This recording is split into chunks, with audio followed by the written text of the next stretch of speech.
একদম ছোট থেকে আমি পড়াশোনা প্রাইভেট পড়েছি। আমি এরকম আমার বাড়ির পাশে ভিন্ন ধর্মের ভালো শিক্ষক ম্যাথমেটিক্সের, সে এখনও বেঁচে আছে। দেখলে বলে যে মাসুদ, তুমি অঙ্কে যত দুর্বল ছিলা, রাজনীতিতে কিন্তু তুমি তার চেয়ে অনেক শক্তিশালী। তো তোমার জন্য শুভকামনা, তুমি ভালো কিছু করো, আমরা চাই। এভাবে ভিন্ন ধর্মের মধ্যেও একটা ভালো তাদের আশীর্বাদ, তারা যেটা বলে সেটা আছে। বর্তমান রাজনীতিতে ব্যক্তিগত ও সাংগঠনিকভাবে আপনার একটি শক্তিশালী অবস্থান তৈরি হয়েছে।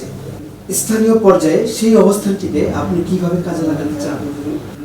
আলহামদুলিল্লাহ, আমার খুব শক্তিশালী অবস্থান তৈরি হয়েছে। এটা ব্যক্তিগতভাবে আমি অতটা মনে করি না। এটা সাধারণ জনগণ বিচার করবে বা তাদের উপরে এটার ভার নির্ভর করবে। তারা তাদের ভালোবাসা, তাদের সমর্থন হচ্ছে আসলে মূল শক্তি। আল্লাহ তাআলা এটা নির্ধারণ করেন, আর বাকি জনগণ মাধ্যমে এটা প্রমাণিত হয়। তবে আমি চেষ্টা করেছি ছাত্র জীবন থেকেই, যখন আমি ছাত্র শিবিরের আমার ইউনিয়নের সেক্রেটারি, আমরা কিন্তু একদম তৃণমূল থেকে রাজনীতি করে আসা মানুষ, মানে ইসলামী আন্দোলন আমাদের পরিবারই আর কি এরকম। তো সেই জায়গা থেকে আমি চেষ্টা করেছি, তখন ছাত্রদের কল্যাণে কাজ করেছি। আমি বরিশাল বিভাগীয় ছাত্র কল্যাণ সমিতির রাজশাহী ইউনিভার্সিটির সেখানে দায়িত্ব পালন করেছি। এরপরে আমি যে এলাকায় আমার বাউফলে যখন মাদ্রাসা পড়াশোনা করেছি, সেখানে আমাদের মাদ্রাসার যে কমিটি ছিল, সেই কমিটির আমি ভিপি হিসাবে কাজ করেছি। এই কাজগুলো, প্রতিনিধিত্বমূলক কাজগুলো আমার একেবারে শৈশব থেকেই বলা যায় স্টার্টিং। এবং আমি ক্লাস 6-এ, আমার মনে আছে, ক্লাস 6-এ যখন আমি পড়ি, তখন ক্লাস ক্যাপ্টেন নির্ধারিত হতো। আলহামদুলিল্লাহ, কী কারণে আমার বন্ধুরা আমাকে ক্যাপ্টেন নির্ধারণ করেছে। একবার আমার মনে আছে যে 6 থেকে যখন 7-এ উঠলাম, ওইবার কোনো কারণে আমার মানে ক্যাপ্টেন হলাম না, আমি সহকারী ক্যাপ্টেন হলাম বা অ্যাসিস্ট্যান্ট হলাম আর কি। মানে আমার মাদ্রাসার প্রিন্সিপাল ছাত্রদেরকে, আমার ক্লাসের ছাত্রদেরকে ডেকে বললেন, তোরা মানে তোদের কোনো বিবেক বুদ্ধি আছে? তো ছাত্ররা বুঝতে পারে নাই, বললো যে তোরা মাসুদকে বাদ দিয়ে কারে ক্যাপ্টেন বানাইছো?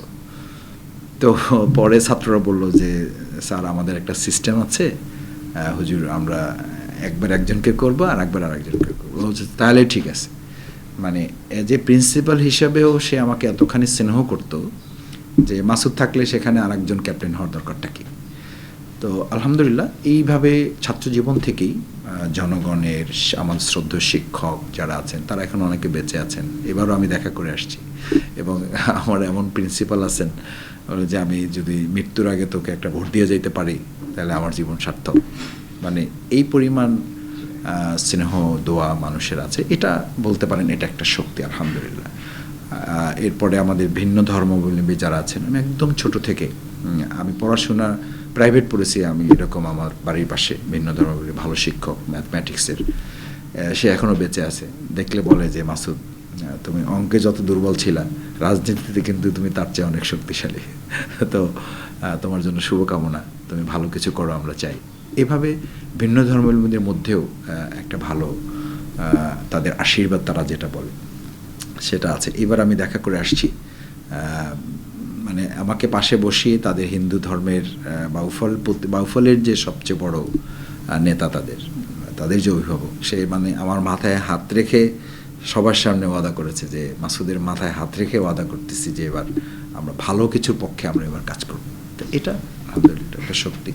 আমি সেই শক্তিটাকে সবসময় আমানত মনে করেছি, যে আমি আল্লাহর কাছেও বলেছি, এটা আপনাকে বলতেই হয় যে আমি ছাত্র জীবনে 2006-এ হজ করেছি, 2007-এ করেছি, 2017-এ উমরা করেছি, এইবার করে আসলাম। আমি এই 4বারেই আমি আমার বাউফলের এই মানুষের ভালোবাসার যে শক্তি, এটা আল্লাহর কাছে বলেছি যে আল্লাহ, যে ভালোবাসা মানুষ আমাকে দিয়েছে, এটার প্রতিদান তো আমি দিতে পারবো না, কিন্তু তাদের জন্য কিছু করার সুযোগ যেন আমি পাই, সেই সক্ষমতাটা আপনি আমাকে দয়া করে দান করবেন, এটা আল্লাহর কাছে আমি চেয়েছি। এবং আমার মন বলে যে বিগত 15 বছর আমার বা আমাদের দলের উপরে যে অব্যাহত নির্যাতন চলেছে, সেই নির্যাতনের মধ্যেও আমি বাউফলবাসীর পাশে থাকার সুযোগ পেয়েছি আল্লাহর একান্ত মেহেরবানি আর এই জনগণের ভালোবাসার ফসল হিসাবে। এবং আমি সমাজ কল্যাণে আমাদের মানুষের চিকিৎসা সেবা, আমাদের বোনদের আত্মকর্মসংস্থান, সেলাই মেশিন প্রশিক্ষণ কেন্দ্র, গবাদি পশু প্রদান করার মধ্য দিয়ে তাদের কল্যাণমূলক কাজ করা, আমাদের শিক্ষিত অথচ বেকার শ্রেণী যারা আছেন তাদেরকে কর্জে হাসানা দিয়ে তাদেরকে কিছু করার সুযোগ করে দেওয়া।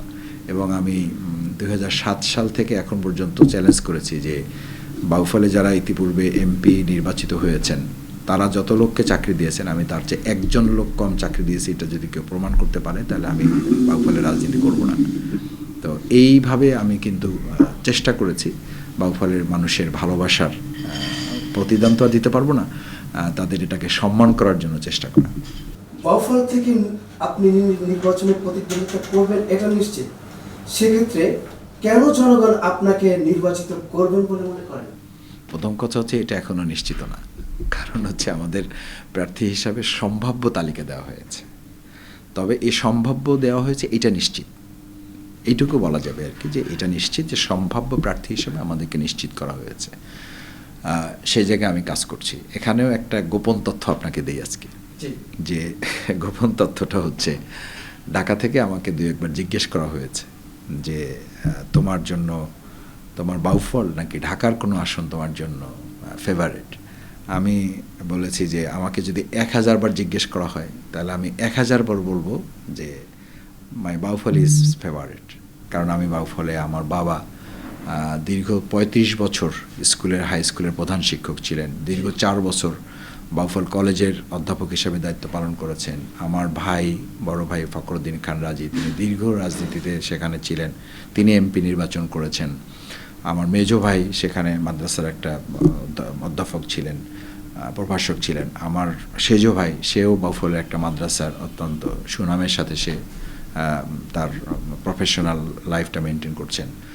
এভাবে আমার পারিবারিকভাবে বেড়ে ওঠা ওখানে, আমার ছাত্রজীবন থেকে আমি আমার জনগণের সাথে সেখানে কাজ করেছি। এই জন্য আমি বলেছি যে আমাকে যতবার জিজ্ঞেস করবেন ততবার আমি বাউফলের পাশে থাকার চেষ্টা করব। যদি সাংগঠনিক সিদ্ধান্ত ব্যতিক্রম কিছু হয় সেটা তো আমাকে মাথা পেতে নিতে হবে। সেজন্য কেন্দ্র থেকেও এটা তারা সিরিয়াসলি নিয়েছেন যে মাসুদকে আসলে অন্য কোথাও রাজি করানোটা ঠিক হবে না। তো আলহামদুলিল্লাহ আমি বিশ্বাস করি যে হয়তো বাউফলেই যদি ইলেকশন হয় তাহলে বাউফলে ইলেকশন করব।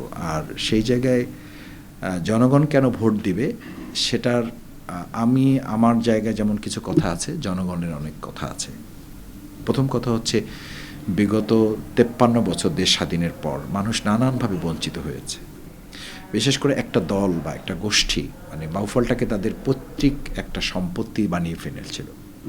সেই জায়গাটা জামাত ইসলামী হিসাবে আমি তাদেরকে আশ্বস্ত করেছি যে আগামী দিনে বাংলাদেশ জামাত ইসলামী এখানে কোনো ব্যক্তি এমপি হবে না, এখানে এমপি হবে 4.5 লক্ষ মানুষ। এমপি হিসাবে একজন যিনি হবেন তিনি হবেন তাদের সেবক মাত্র, খাদেম মাত্র হবেন। বাট সম্মানের জায়গায় প্রত্যেকে এমপি হিসাবে ভূমিকার সম্মান পাবেন তারা। এবং রাজনৈতিক দলমতের ঊর্ধ্বে উঠে, ধর্মের ঊর্ধ্বে উঠে আমি সকলের ন্যায্য অধিকার নিশ্চিত করার জন্য চেষ্টা করব। এই জায়গাটা আমার বোধ হয় বাউফলের জনগণ রিসিভ করেছে এবং তারা এটাকে অ্যাপ্রিসিয়েট করেছে যে দিস ইজ পয়েন্ট। সেকেন্ড হচ্ছে আমি কল্যাণমূলক কাজ, শুধু রাজনীতি বা শুধু এমপি হওয়ার জন্য না। আমি বলেছি যে আমাকে এমপি না, আমাকে যদি চৌকিদারও বানানো হয় কোনো দিন, তাতেও আমার এই কল্যাণমূলক কাজ কখনো বন্ধ হবে না। সেই জায়গাটাও আমার মনে হয় বাউফলের মানুষ বিবেচনায় নিয়েছে বা তারা বিবেচনায় নেবেন, যে আমি শুধু এমপি হওয়ার জন্য না বা শুধু মন্ত্রী হওয়ার জন্য না বা শুধু নামকাওয়াস্তে প্রতিনিধি, জনপ্রতিনিধি হওয়ার জন্য না। আমি নিরেট আমার হৃদয় থেকে আমি জনগণকে, আমার এলাকার মানুষকে ভালোবাসি, আমি তাদের জন্য কাজ করার চেষ্টা করি। চতুর্থ হচ্ছে যে আমি এটা আর একটা বিষয় যে আমি যখন বিয়ে করি, আমি পড়াশোনা করার সময় আমার টার্গেট ছিল আমি সায়েন্স পড়ব, ডাক্তার হব, মানুষের সেবা করব। মানে সেবা করার একটা টেন্ডেন্সি, আল্লাহ মাফ করুন এটা আমার অহংকার থেকে বলছি না, এটা আমার হৃদয়ের ব্যাপার। মানে এই টেন্ডেন্সিটা তখন ছিল, কোনো কারণে পারিবারিক নানান সীমাবদ্ধতার কারণে আমি সায়েন্স নিয়ে পড়তে পারিনি, স্বাভাবিকভাবেই তার ডাক্তার হওয়ার সুযোগ হয় নাই। এরপর যখন আমি বাংলায় পড়লাম, মাস্টার্স অনার্স করলাম, পিএইচডি করলাম, তখন যখন আমার বৈবাহিক বিষয় আলোচনা হয় তখন আমি পরিবারকে বলেছিলাম যে আমি যেহেতু ডাক্তার হতে পারি নাই, মানুষের সেবায় নিজেকে নিয়োজিত করতে পারলাম না, আমার যদি সুযোগ থাকে তাহলে আমি একজন ডাক্তার সহধর্মিণী আমি নিতে চাই। আলহামদুলিল্লাহ তখন 3-4 জনের প্রস্তাবনার মধ্য থেকে পরিবারের আলোচনার ভিত্তিতে আমি একজন চিকিৎসক সহধর্মিণী আলহামদুলিল্লাহ আল্লাহ তাআলা আমাকে দিয়েছেন, এবং এটার মধ্য দিয়ে আপনি জেনে খুশি হবেন বা আমাদের বাউফলের মানুষের প্রতি আমি কৃতজ্ঞ যে তারা আমাকে সহযোগিতা করেছে। আমি সরকারি বেসরকারি হাসপাতালের মাধ্যমে বাউফল, বরিশাল, ঢাকায় প্রতিদিন অন্তত ৫-৭ জন রোগীকে আমি দেখার চেষ্টা করি, এবং প্রতিদিন কোনো না কোনো হসপিটাল থেকে আমি তাদের বিল কমিয়ে দেওয়ার চেষ্টা করি। প্রতিদিন অন্তত না কাউকে আমি অ্যাম্বুলেন্স ফ্রি সার্ভিস দিচ্ছি। এখানে মারা গেছে, আমি অ্যাম্বুলেন্স ফ্রি দিয়ে দিচ্ছি। আপনি জানেন যে আমাদের জামাত ইসলামী ঢাকার প্রায় 11টা অ্যাম্বুলেন্স ফ্রি সার্ভিস আছে, যারা একেবারে নিতান্তই দরিদ্রগ্রস্ত তাদেরকে দিচ্ছি। এটা কিন্তু বিরাট ব্যাপার। যখন ওখানে জানাজা হয় তখন তারাই নিজ থেকে বলেন যে আমরা কফিন নিয়ে আসতে পারতেছিলাম না, ডেড বডি পড়েছিল হসপিটালে, একদিন পার হয়ে গেছে, দ্বিতীয় দিনেও কোনো ব্যবস্থা হচ্ছে না। সে সময় হয়তো আমি জানতে পেরেছি, আমি তাদেরকে অ্যাম্বুলেন্স সার্ভিস দিয়েছি। এটা জানা যায় যখন বলা হয় এগুলো খুব মানে সেন্সিটিভ ইস্যু, তখন তারা চোখের পানি ফেলেন, দোয়া করেন আমার জন্য, তারা হৃদয় থেকে আমার জন্য তারা দোয়া করেন।